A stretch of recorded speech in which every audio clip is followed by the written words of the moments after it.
नीक बाट सहिया किसानी का कहतरी कि सबसे नीक बाट सहिया किसानी खुशी बाट रहुआ घरवे में बानी ओ कि सबसे नीक बाट सहिया किसानी खुशी बाट रहुआ घरवे में बानी हमनी के माई बहन लोग पहले गारे में रही जा का कि मुँह मारो कमैला के ए जी बहारा में गइला के मुँह मारो कमैला के ए जी बहारा सबसे नीक बात सहिया किसानी खुशी बाट रहुआ घरवे में बानी सबसे नीक बात सहिया किसानी खुशी बात रहुआ घरवे में बानी मुँह मारो कमैला के जी बहारा में गइला मुँह मारो कमैला के जी बहारा में गइला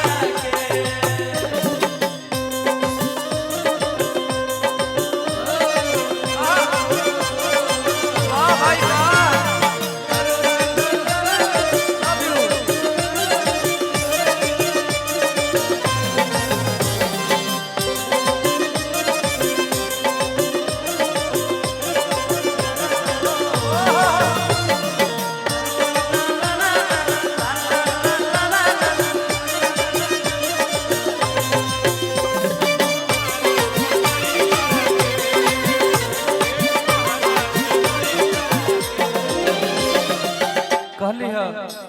कि बाहरा रहब रहुआ खूब पैसा कमाई ज्यादा से ज्यादा का होई बड़का को महल बन जाई महल ना चाहिए हमरा का कहली है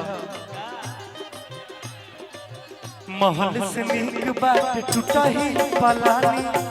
नून रोटी भल खाई बुझा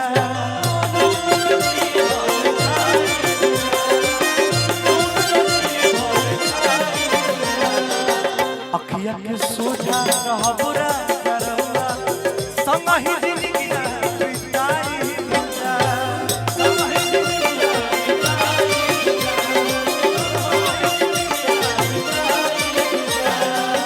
महल से नीक बात टूटा ही पलानी नून रोटी भले खाई बुझा अखिया के सोझा रहबरा करवा संगहि जिंदगी परदेसवा में होला परेशानी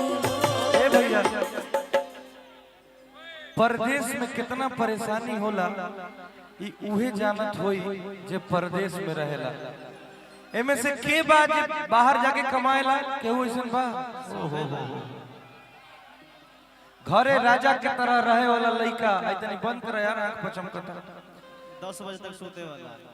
घरे राजा के तरह रहे वाला लड़का 10 बजे तक सूते वाला सही कहला है सुबह रही उठ के अपने हाथे खाना वाना बना के कैसे ड्यूटी पर जाएला अरे ना मन बतो कि परदेसवा में होला परेशानी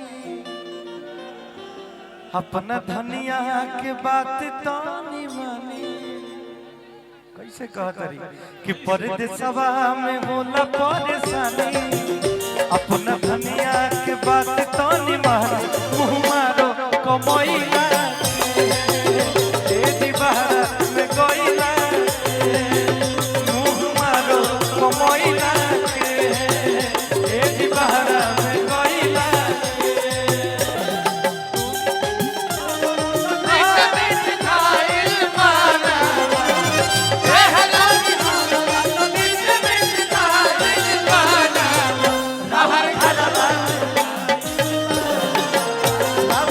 Bye.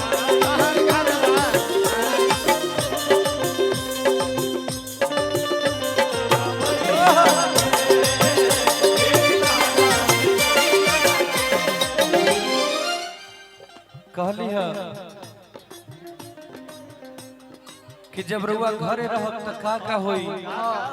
कली है होली दिवाली अब सही मनावल जाई घूमे के दशहरा के मेला दी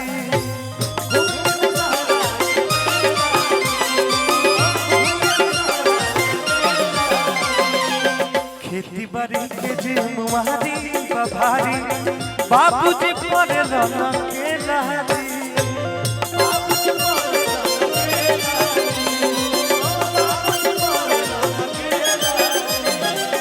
होली दिवाली अब समय मनावल जाई घूम के दशहरा के मेला दी खेती बाड़ी के जिम्मेवारी बभारी बाबूजी पर रन के लहरी सैयदी देश बतिया के मानी सैयदी देश बतिया के मानी नंद जी के भरोसे रहता नहीं मुँह मारो कमैला